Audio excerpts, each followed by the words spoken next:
asubuhi. Njoo pamoja tumshangilie Mungu wetu kwa mema anayotutendea kila siku. Utasikia neno la Mungu na shuhuda nyingi zinazotutia nguvu. Chagua Star TV, kituo kilicho bora. Star TV blesses your day.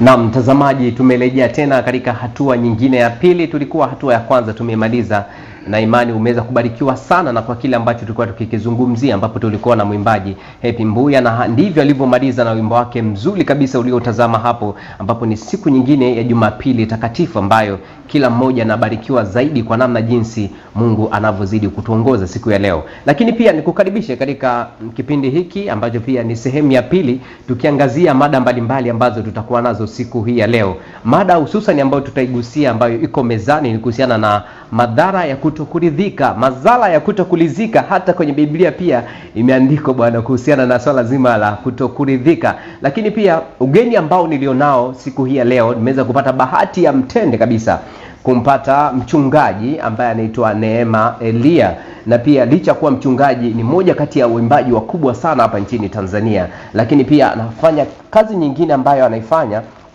ni kuhakikisha watoto wa mitaani kuwaweka katika mazingira safi na salama, kwa sababu pia ni kazi ya utume. Ninakusihi tu usiweze kupepesa macho yako kwingine, uendelee kutufuatilia kupitia Star TV, ambapo utakuwa nami Andrea Amos Masande. Bila kupoteza wakati, moja kwa moja karibu sana, na nipende kukaribisha mchungaji. Bwana Yesu asifiwe. Amina. Bwana Yesu asifiwe tena. Amen. Na karibu sana, naona ukiwa na furaha ya pekee kabisa.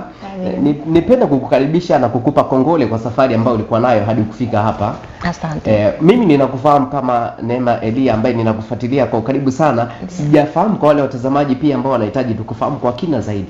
Okay. Mimi naitwa Neema Elia majina yangu, lakini kwa huduma ni mchungaji, ni mwimbaji, na kwa habari ya mambo ya kijamii pia ninahusika na kuwatia moyo watoto wa mitaani, ama kuwashika mkono na kuwatia moyo, ama na kuwa motivate niseme wale watu wanaishi katika mazingira magumu.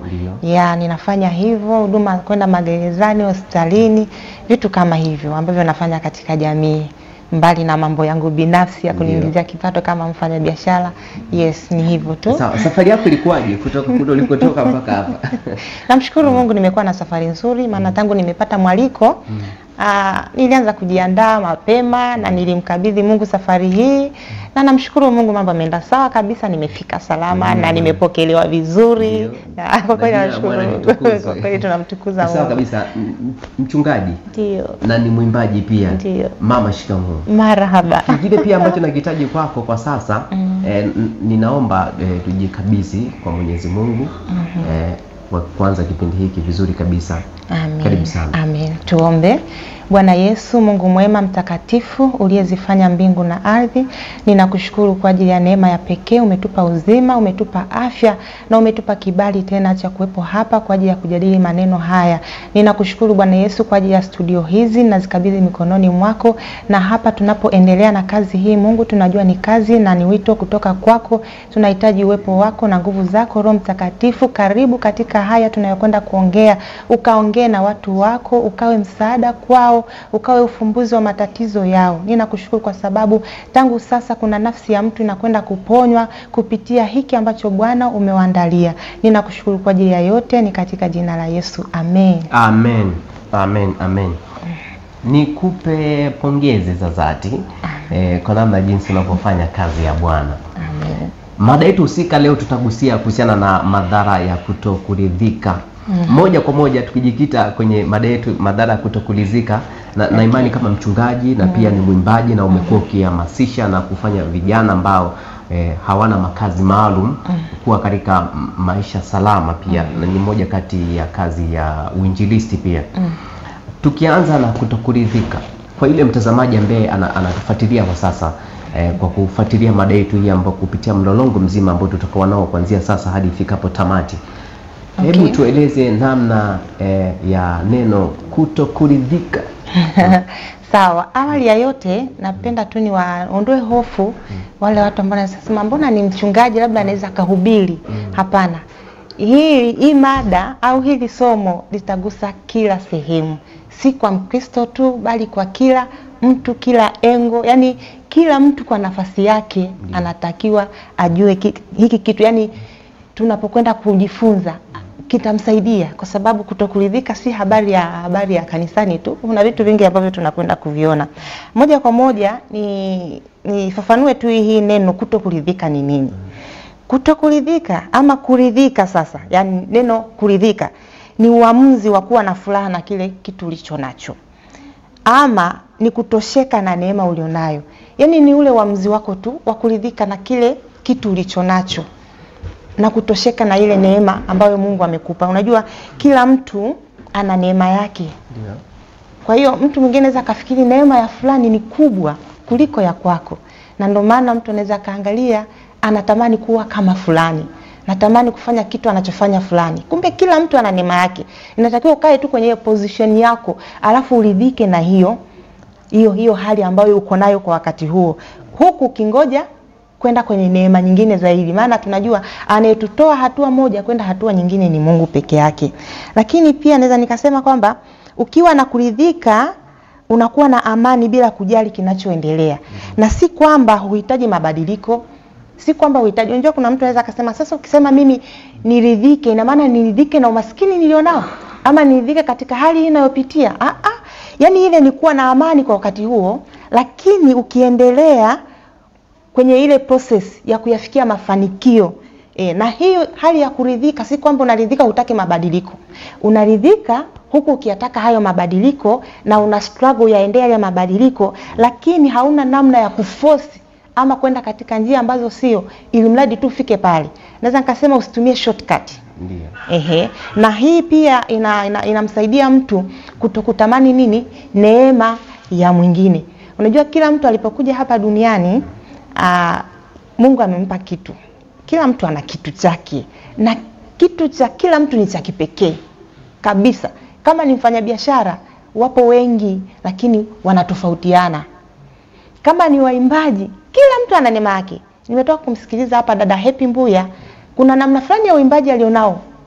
Na ndio maana wanasemaga kwamba mimi huwa nikiangalia kila mtu ana neema yake. Tunaweza tukawa na huduma moja, lakini hiyo huduma hatuwezi tukafanya kwa viwango vinavyolingana.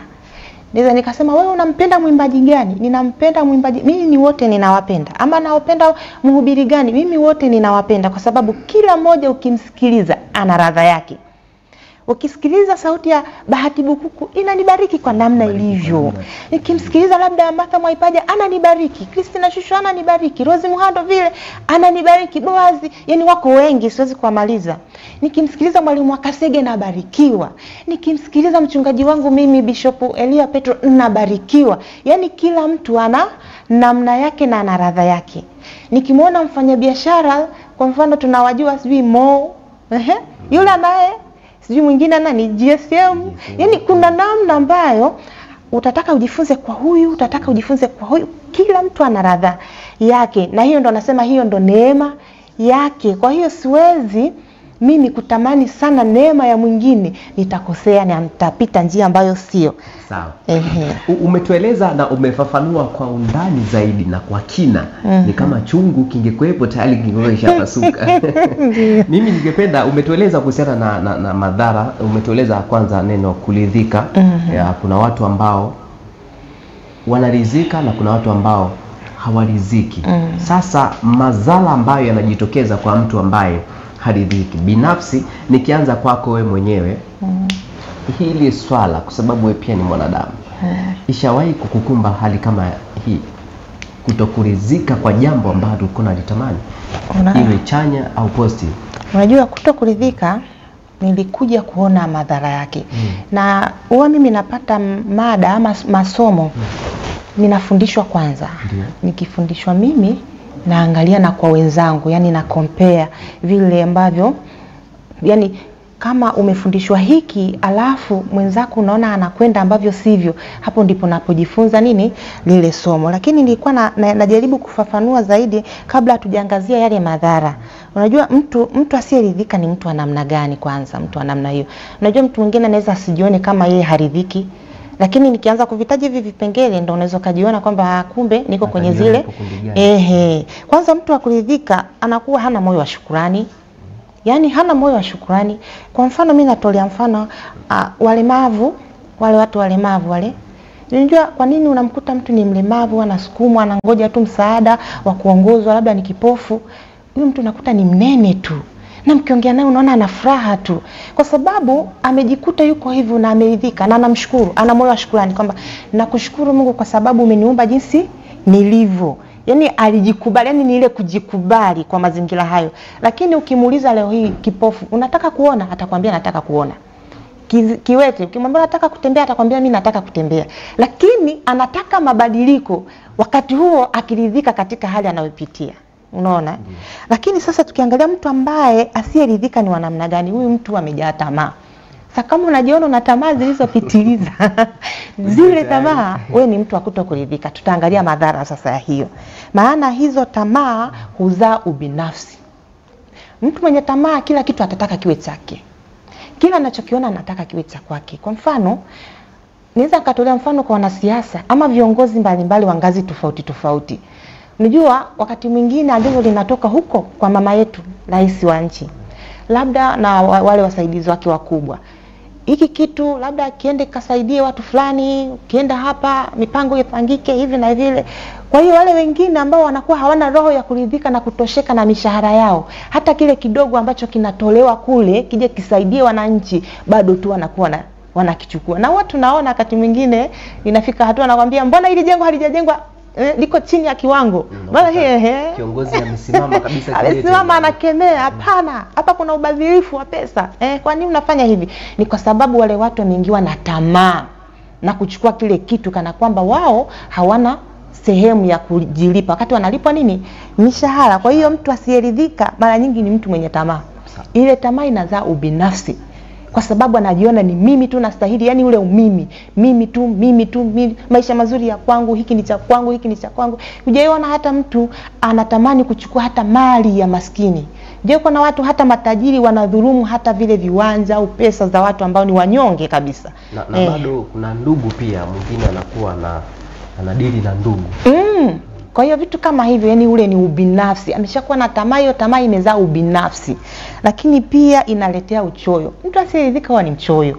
Kwa sababu kila anapoanza kutoa, anaona mbona nitapungukiwa. Nimpe afaidiki, alafu mimi je? Kwa hiyo kwa haraka tumeona mtu asiyeridhika ni mtu wa namna gani. Kwa hiyo ukijiona una hizo tabia hizo, ujue uko kati ya wale watu ambao hawajaridhika kabla hatujaenda sasa kwenye madhara. Sawa kabisa. Lakini kabla hujaingia kwenye madhara, lakini pia bado kuna lile jambo la kwenye mahusiano. Kwenye swala la mahusiano na penyewe pia kumekuwa na changamoto kubwa, na huenda pia ukagusa kuna watu watapata tiba. Yes. Karibu sana. Okay, asante. Nafikiri sasa labda kabla sijaendelea sana kwenye madhara hapa, niangazie wanawake wenzangu kwa sababu niko hapa leo mama, niangazie. Unajua kuna kitu fulani kinaendelea na umeniuliza kwamba wewe umeexperience vipi? Nimeona kwa macho, nimesikia, nimeshuhudiwa. Kwa unajua ambavyo wanawake kwa asilimia kubwa wanawake huwa hawaridhiki au niseme haturidhiki. Na ni kwa nini msiridhiki? Kwa nini msiridhiki? Haturidhiki. Si wengine si kwa nia mbaya, labda mtu kutamani maisha. Unajua ile kutoridhika sasa ni ile kutamani maisha nje ya uwezo. Unaona?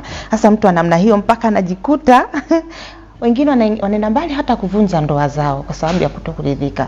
Kwanza niende kusema tu kwamba unajua kutokuridhika hasa kwa mwanamke, mimi nilisoma kile kitabu cha Zaburi sura 139 mstari wa 14. Vile ninasema anaelezea kwa namna ambavyo anamshukuru Mungu. Nitakushukuru kwa jinsi ulivyoniumba kwa namna ya ajabu na ya kutisha. Hiyo tumeiona iko kwa wanawake. Yaani hakuna ile kuridhika na uumbaji wa Mungu alionao ambao Mungu amempa.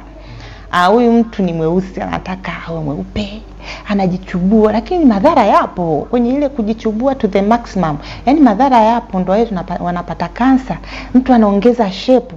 Kuna picha fulani hivi niliona mtandaoni, mtu aliongeza shepu, baadaye sijui ndio ikawa vipi huko, nyama zikaoza za makalio. Unaona hayo yote ni nini? Alichokuwa kitafuta ukimuuliza ni nini na nini faida yake. Na wengine pia wanaongeza urefu pia niliona. Unaona vitu kama hivyo.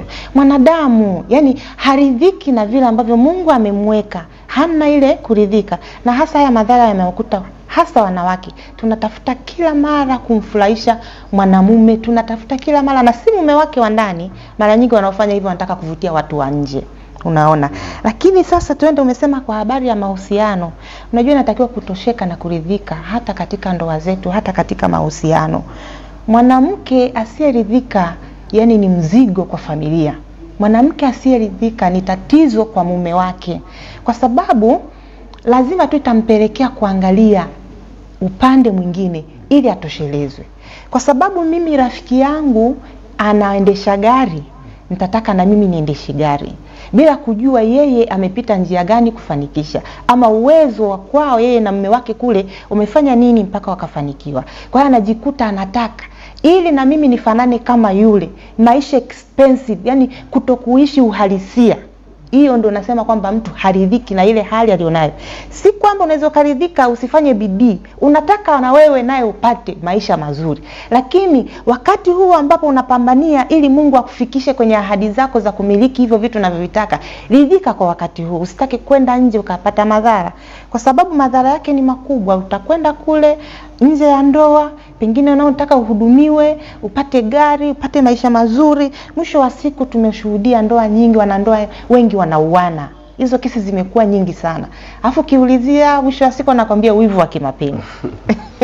Lakini ukifuatilia kuna mume hakuridhika na mke, au mke hakuridhika na mume wake. Yani hajatoshelezwa labda kimwili, hajatoshelezwa kimahitaji. Unaona, sasa madhara yake ndo kama hayo. Watu wanauana kila leo jamani. Yani imekuwa ni hivyo. Lakini ukifuatilia nini chanzo cha haya ya mauaji? Kutokuridhika ndio tatizo kubwa. Lakini kitu kingine naona wanawake wengi, unajua ile bidii na ile hamasa ya kutaka na wewe uonekane, wanaita strong women. Na sasa mlikuwa sieni wanawake na mimi naye nionekane, wanaita nani? Mwanamke nani? Mwanamke imara, mwanamke shupavu, na mimi nionekane mwanamke jasiri. Unajikuta huyu mtu anaingia kwenye matatizo bila kutegemea. Ndio hapo unaona sasa wengi wanaingia kwenye mikopo. Wana michezo mingi. Sijui leo wana vikoba, si kausha damu nini. Yani mtu mmoja kuna vitu kashika hapa, kashika pale, kashika, lakini hata elimu ya kuviendesha vile vitu hana. Matokeo yake anataka ili kusudi aishi maisha fulani hivi ambayo na yeye anaweza kaonekana mtu mbele za watu. Na mwisho wa siku utawafurahisha wanadamu, alafu mwisho wa siku labda amechukua mkopo, mume hajui, wanakuja kudai nyumbani. Wewe umechukua mkopo, hujarejesha, tunataka vitu, anafilisiwa. Wanakumba mali zote. Kwa hiyo linaleta msuguano. Inakuwepo na misunderstanding kati ya familia, kwa sababu ya kutokuridhika kwa mwanamke kunasababisha madhara ambayo yanaenda mpaka kwa mume. Mwingine anauza hata nyumba. Mwingine anajikuta mpaka hata viwanja, kama ana kiwanja, ana asset ndani, anauza. Sasa kama kuna watoto ambao wanatakiwa waende shule, vitu na mama amesababisha kufanya nini? Madhara, kwa sababu ya kutokuridhika, anataka naye aendane na mwenzake. Kumbe mwenzake hujui imemgharimu miaka mingapi kufika hapo alipo. Wewe umeona tu siku 2-3 na ukatamani uende pale. Matokeo yake ndio hayo, mikopo mingi, hiki na kile. Mwisho siku unashindwa kurejesha, alafu inakuwa ni aibu kwa familia, aibu kwa mume wako, na hata mnaweza mkavunja ndoa pia. Ndio. Tuelekee sasa, umetaja baadhi ya madhara yanayojitokeza na watu kutokuridhika. Hebu tuelekee kwenye namna jinsi ya ufafanuzi ya kwa kina zaidi, kuhakikisha kundi hili la watu wengi ambao wanapata madhara haya kutumia njia mbadala, huku wakiendelea kumtumainia Bwana katika maisha yao, kuepukana na janga hilo. Njia mbadala. Njia mbadala ni kwamba mimi nasisitiza tu kutosheka na kuridhika. Unajua kuna wakati Bwana Yesu alikuwa akifundisha, amefundisha makutano, baadaye wale watoza ushuru ambao sisi tunaweza tukaita wakusanya kodi, TRA sasa wakamuuliza, Bwana tufanye nini sasa? Akawaambia kwamba msitoze mtu zaidi ya kile mlichoamriwa au kile mlichopangiwa, labda niseme na serikali. Na maskari nao wakamuuliza, Bwana sisi tufanye nini? Akawaambia msimdhulumu mtu, lakini msimshtaki mtu kwa uongo, lakini pia ridhikeni na mishahara yenu. Kwa hiyo unaona kuna kitu kuridhika. Lakini pia hata kitabu cha Timotheo kinaelezea habari hizo kwamba utaua na kuridhika ni jambo jema. Kwa hiyo hata maandiko pia na Mungu anatusisitiza. Lakini tukiendelea kwa mifano mingine ya watu ambao wametutangulia, mimi napenda sana kujifunza kutoka kwa Suleiman. Kuna wakati ambapo mimi nakuwa na uhitaji wa vitu sana. Unajua kuna mtu kupanga mipango na malengo si vibaya. Ile kwamba nataka ndani ya miaka kadhaa niwe hivi, niwe pale. Hiyo si dhambi, wala si kwamba hiyo si hujatosheka, hapana. Hiyo ni mipango ambayo napanga sasa, alafu nawaambia Mungu, ninaomba uende pamoja na mimi katika hiyo mipango. Maana pia hata maandiko yanasema kwamba jawabu la ulimi maandalio ya moyo ni ya mwanadamu. Lakini jawabu linatoka wapi? Kwa Mungu. Kwa hiyo maandalio haya yote nayaandaa ni njia ya kumwambia Mungu, sasa ninaomba uangalie kwa hiki ambacho ninachokipanga. Sasa kuanzia pale Mungu anasema anabariki kazi za mikono yetu. Kwa hiyo una nini mkononi? Nina biashara yangu. Ninakungoja Bwana unibariki. Unaona? Nilikuwa naendelea hapo kusema kwamba sasa nini afanye huyu mtu, ama kwa habari ya neno la Mungu nilikuwa nataka kutolea mfano wa Suleiman. Suleiman huwa mimi anani encourage kwa sababu gani? Yeye amekuwa ni kielezo cha watu wote katika dunia hii. Unajua kuna mtu ambaye anajifanya yeye hatosheki na ndoa yake. Suleiman alikuwa na wanawake 1000. Juzi hapa aliibuka mtu sijui anaitwa ni Baltazar. Mara video zaidi ya 400 ngambia cha mtoto akasome. Suleiman alikuwa zaidi. Kwa hiyo yeye hapo alipo, pamoja na huo umaarufu aliyoupata kwa muda, bado unajua Suleiman alisema hakuna jipya chini ya jua. Yaani hata haya yote tunayoyaona yanayotendeka, yote haya yalishatokea. Kama ni kustarehe, Suleiman alistarehe. Maisha ya starehe alikuwa nayo, utajiri alikuwa nao. Kwa hiyo ni nini baadaye? Mwisho wa siku huyo alikuja akasema, jamani, mambo yote ni ubatili chini ya jua na kujirisha upepo. Hakuna cha maana. Unapokuwa huridhiki labda na ndoa yako, unakwenda kule, mwisho wa siku utaibukia ni magonjwa, maradhi na aibu. Mtu mzima, baba mzima na heshima yako unafumaniwa gesti, ama unapata maradhi ambayo kwa kweli inakuwa ni shida kwako. Yaani kuna namna ambavyo lazima tu unaenda kuiba, utafungwa tu jela. Unaona? Kwa hiyo unaenda, yani ile kutoridhika kwamba nataka niwe fulani, niwe kama hivi, unaenda unaiba, kazini kwako unavuruga, unapotosha zile document, unaenda kwa namna ambayo sio, mwisho wa siku unasimamishwa kazi. Kuna wengi wanaishi katika majuto. Ni nini tatizo? Hakuridhika na wakati huo ambapo alikuwepo kazini na ule mshahara wake, akataka njia za mkato. Mwisho wa siku sasa wamesema mtakavyote kwa pupa hukoswa vyote. Kwa hiyo kwa nini basi neno la Mungu linatuasa kote, iwe ni mtu wa serikali, iwe ni mchungaji, iwe ni nani, lazima tufanye nini? Turidhike. Mimi hata kwa wachungaji pia ninaona hii roho ya kutokuridhika baadhi wako nayo, kwa sababu anaona kanisa lake yeye ni dogo, anataka atumie njia ya mkato nje na mapenzi ya Mungu, nje na mpango wa Mungu. Ili nifanye nini watu wajae? Nifanye nini na mimi niwe na upako? Hajui. Kwa mfano zakatolea labda mzee Klola kipindi kile alipokuwepo enzo za uhai wake. Ila anasema watu wanaanguka, watu wanafanya nini, nguvu ya Mungu inatembea. Hajaenda kumuuliza, baba, ni nguvu gani umefanyaje mpaka kufika kwenye vile viwango ulivyo navyo?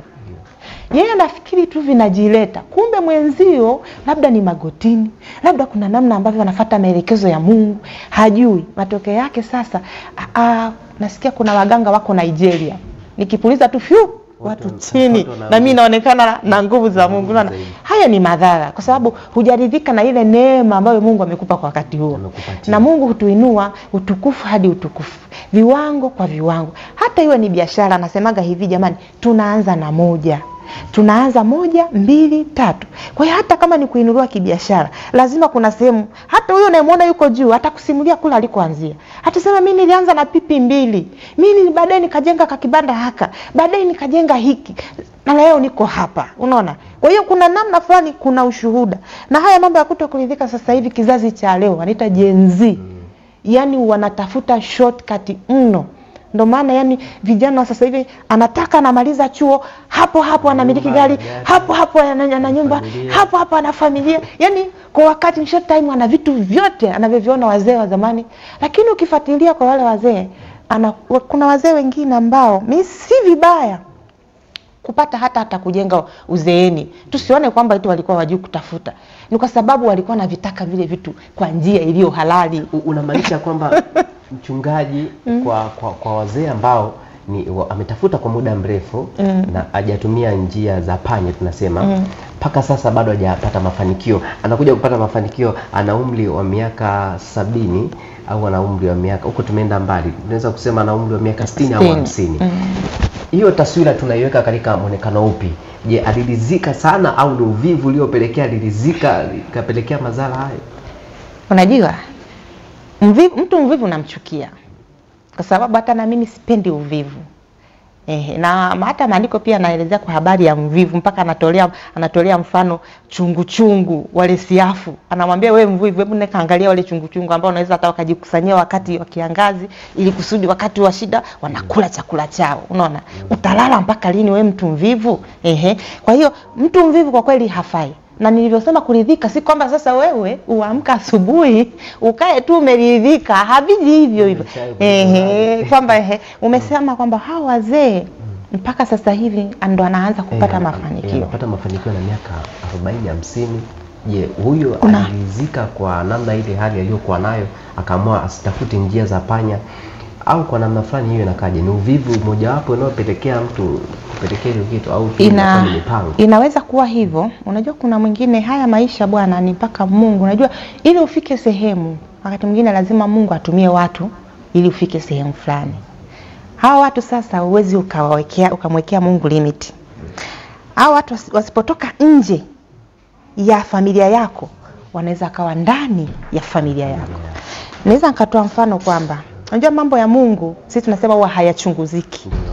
Unaweza usifanikiwe na huyu mzee alikuwa na juhudi, atalima mashamba, atafanya nini, lakini kulingana labda pengine na uwepo wa watoto walionao na wakati huo nafasi labda zile fursa zilikuwaje. Unaona?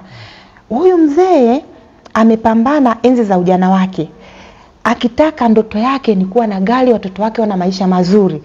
Na wakati mwingine anakuambia natamani siku nikifa watoto wangu wasipate shida. Unaona? Mtu ana struggle hivyo.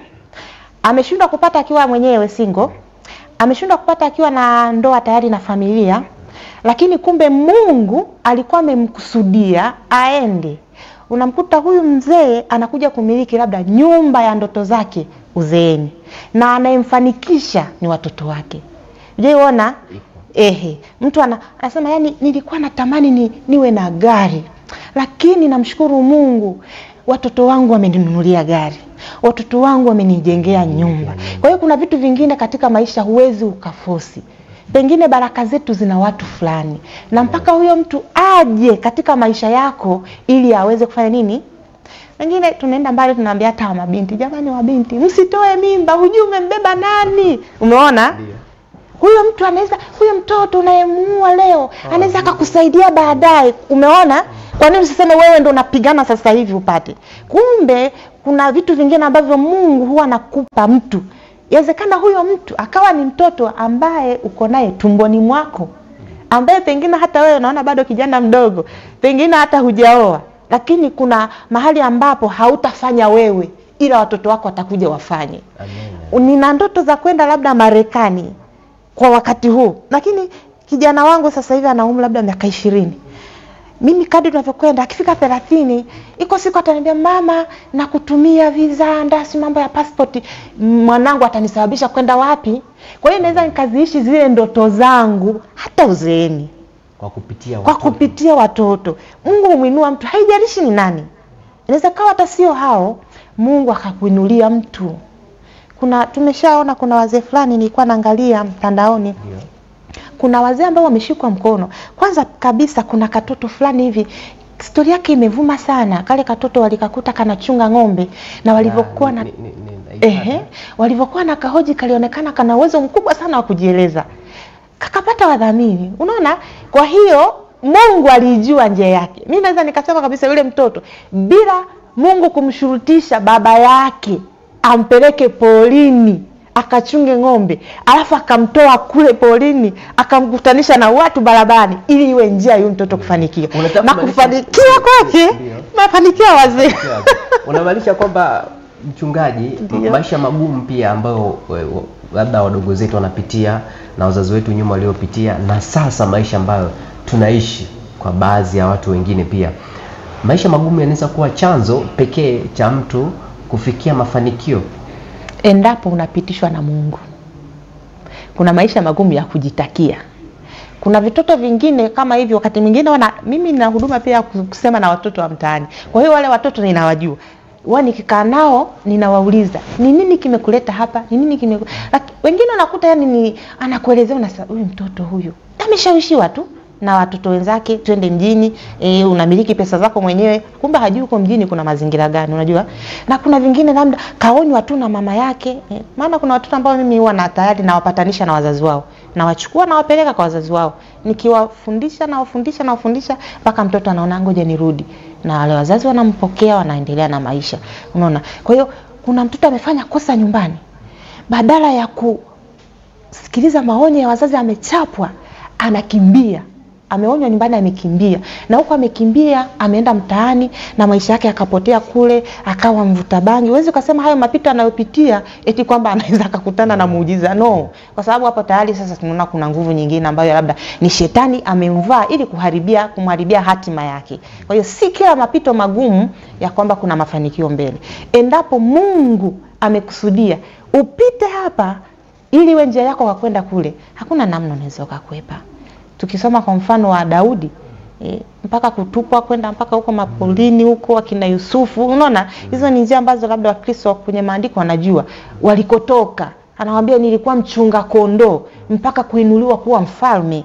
Unaona ni mapito, manyanyaso na nini, lakini katika hayo mapito yote walikuwa wanapitia kuna hali ya kuridhika. Yusufu yuko gerezani kwa kosa la kusingiziwa, lakini alisema Mungu, ninakutumainia wewe. Mimi ninaridhika kwa kuwa hali ya ufungwa nilionayo, lakini nitaendelea kukutumainia wewe. Kwa hiyo hali ninaridhika nayo. Mungu ni Mungu anayehukumu kwa haki. Haki ya mtu anasema haipotei. Mwisho wa siku kuna namna utatoka kwenye hicho kifungo. Amina. Lakini pia kwa yule mtazamaji ambaye unatufuatilia kwa sasa na kutazama mada ambayo tuko nayo hapa, na ni moja kati ya mjadala ambao ni mzuri sana, na kila ambacho mimi ninakitamani kutoka kwako mchungaji, wewe ni mwimbaji, una karama nyingi sana ambazo Mungu ameweza kukupatia. Waimbaji wengi wanapokuwa na majina makubwa na kujulikana na watu wengi na kusimama kwenye majukwaa mbalimbali, je, swala zima la watu wengi kumchukia mtu fulani, hususan tuseme waimbaji, kwamba anajiona analinga, lakini muda huo bado anafanya kazi ya Bwana. Hiyo na penyewe ni madhara ya kutokuridhika, ama hiyo inakuwaje? Na ukiangalia anafanya kazi ni kazi ya utumishi, ni kazi ya utume, na kuna watu wanaongolewa kupitia nyimbo zao ambazo wanazitoa. Hapo kwamba wanamuona analinga. Wanamuona analinga. Na unakuta wengine wanasema mtu mbona ameridhika sana. Mimi naweza nikasema hivi, sawa kuna watu wa hivyo. Unajua huwa ni tabia. Lakini pia unajua kila hatua huwa ina watu wake. Yani sema kila kiwango unachofika huwa kina watu wake. Muuza kahawa wa vijiweni lazima atakuwa na marafiki wa namna ile ile. Na siku akitoka hapo akaanza kupiga suti, afu akaanza yani hata ile tuuzaji wa kahawa akaanza kwenda kwa viwango vingine. Watu wanaokuja pale ni wenye hadhi fulani, lazima atakuwa tena amejijengea marafiki wa hadhi fulani. Sasa wale ambao watakuwa amewaacha huku walikokuwa nao mwanzo, lazima kuna kitu wataona kimebadilika. Unaona? Unajua unapokuwa na marafiki kwa wakati fulani, lazima hata mitazamo yenu itakuwa inaenda pamoja.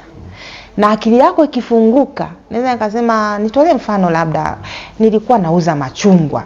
Nitaongea na wale wa mama ambao tunakutana kule, mawazo yetu ni yale machungwa na ule mtaji wa 2000 3000.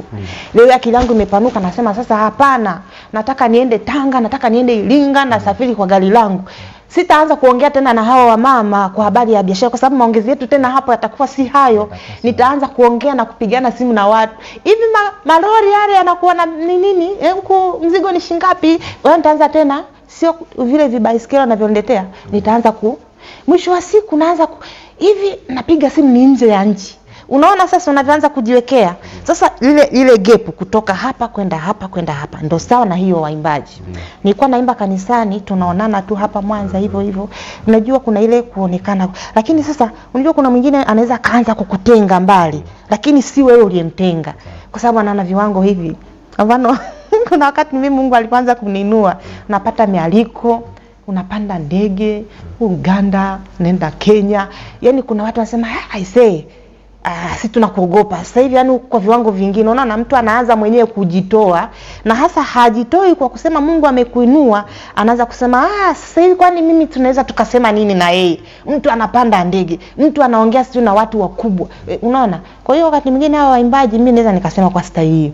Kuna watu sasa wanaona hawana uwezo tena kukusogelea kwa namna ambavyo Mungu amekuinua na upatikanaji wako na ile nguvu au uwepo. Japo kuna baadhi kweli Mungu akiwainua wanakuwa ni watu ambao wanajaa viburi. Sasa hiyo na asante sana mchungaji, na imani una mengi zaidi ya kuzungumza. Naona mambo ni mengi sana ambayo umeandaa, lakini kulingana na jinsi muda ulivyo tupa kisogo, ningependa swali langu la mwisho kabisa, kwa wale watazamaji ambao wanatufahamu kwa sasa, tumeangalia madhara na namna na njia mbalimbali kuhusiana na mada yetu, madhara ya kutokuridhika. Sasa ninachokihitaji hata kwa yule mtazamaji ambaye anatazama, anatamani na ana shauku kubwa ya kufahamu ni wapi ambapo anaweza akapita penye upenyo pakamsaidia kutumia zile mbinu ili kuweza kuepukana na hili janga kubwa la kutokuridhika katika maisha yake. Jambo la kwanza, uwe mtu wa shukrani. Ukiwa mtu wa shukrani, utapata amani ya moyo. Na ile amani itakupelekea kufanya kazi huku ukiwa na ile sema kuridhika ile furaha ile ya ndani ile, na kumshukuru Mungu mahali ulipo. Mungu wetu anapenda watu wanaomshukuru. Na ukimshukuru kwa hivi vidogo vidogo, Mungu atakuinua katika vitu vikubwa. Kwa hiyo uwe mtu wa kushukuru hata kwa kidogo. Wakati huo ukiendelea kufanya nini? Kumwambia Mungu, ninajua kuna mahali unanipeleka. Mungu, ninajua kuna mahali unanipeleka. Sitakaa hapa ninakushukuru kwa hali hii. Lakini pia kila siku, kama ni mtu ambaye labda unataka kile kipato chako kiongezeke, kila unapotoka kazini kama ni jioni, ombea kile kipato chako. Mwambie Mungu, naomba unisaidie, nipe kuridhika. Ninajua leo umenipa hiki, kesho kuna hatua nyingine unanipa. Yeye anakuwa ni mtu wa kushukuru, unaridhika, unashukuru, unaridhika. Utaona jinsi ambavyo milango inaendelea kufanya nini? Kufunguka. Lakini pia uwe mtu wa kutia moyo wale waliofanikiwa. Hiyo itakuondolea maumivu ndani ya moyo. Kwa kuona mwenzako amefanikiwa ukaumia, itakuondolea hiyo. Kwa hiyo ukimuona mwenzako amefanikiwa, sema Mungu, ninakushukuru kwa sababu umeinua ndugu yangu, najua na mimi utaninua. Nakwambia hivi, na kuhakikishia hivi, ndani ya muda mfupi na wewe Mungu atakutendea. Vivyo hivyo, kwa kadri unavyowatendea mema, unavyoombea wengine mema, ndivyo ambavyo unafanya na wewe Mungu atakubariki. Maandiko yanasema kipimo kile unachokipima ndicho unachopimiwa. Kwa hiyo usifikiri kwamba kwa kufanya fitina juu ya mtu aliyefanikiwa na ukataka labda matamaa nini eti na wewe hizo baraka zitakuja kwako. Wewe ndio unazidi kuumia. Kwa hiyo tujifunze kuridhika popote. Ndoa ridhika na familia yako, ridhika na jinsi ulivyoumbwa, ridhika na kipato chako. Ndio. Sasa ni wito upi ambao unautoa kwa wale watazamaji ambao wanakufuatilia, na pia kuna wengine wanatamani kwa ushauri ambao umeutoa na kwa namna jinsi ulivyoelezea mada hii kwa ustadi na kwa mahiri mkubwa sana, kuashiria wewe ni mchungaji pia na mwimbaji, ningependa utufafanulie watu wanaweza kukupata, na pia wito kwa haraka kwa muda mchache tulionao. Amen. Mimi ni mchungaji, niko chini ya askofu wangu, anaitwa mchungaji Askofu Elia Petro, kanisa la AGGCI. niko pale Kitangiri namtumikia Mungu pale, lakini pia ni mwimbaji. Nyimbo zangu ziko YouTube, utasearch kwa jina la Neema Elia Ministry utanipata. Instagram Neema Elia, TikTok nipo, Facebook nipo, unaweza kanifollow Neema Elia, utanifollow pale, wanatoa mafundisho. Hata hili somo pia liko pale Facebook, TikTok. Kwa hiyo kuna watu ambao pia wanabarikiwa, na ukiendelea kunifuatilia tutaendelea kujifunza vingi. Sijui kila kitu, lakini kwa neema Mungu aliyonipa naridhika nayo, na ndio maana nakuletea. Mimi na imani kuna tutakutafuta tena, kwa sababu tayari tumeshafahamiana. Tunakukaribisha tena kwa mara nyingine. Na pia tutakutafuta tufahamu kazi yako hii ya utumishi kwa njia ya uimbaji. Japo leo tumegusia kidogo na muda wetu kwa mfinyo sana. Na mtazamaji, kwa yule ambaye ulikuwa ukiendelea kutufuatilia katika matangazo haya moja kwa moja kupitia Star TV, katika kipindi hiki bomba kabisa cha Amka Tumsifu Mungu, ni kipindi ambacho kinakusogeza karibu madhabahuni pake Yesu Kristo na kukukutanisha na watu mbalimbali ambao wameamua kujitoa kufanya kazi ya Bwana.